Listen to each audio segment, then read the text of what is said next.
أول ما أصحى الصبح بكون في بالي إني أروح على الطيارات. في الطريق على الباراشوتات وأنت ماشي بتكون خايف من القصف، في دار مقصوفة بتخاف تقع عليك، بكون الشارع فاضي لحالك فبتخاف.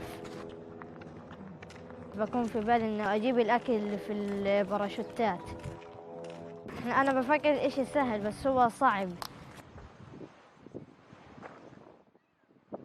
يعني أنا كطفل بقدرش أحصل على المساعدات اللي بيرموها، يعني الناس الكبار هم اللي بيحصلوا.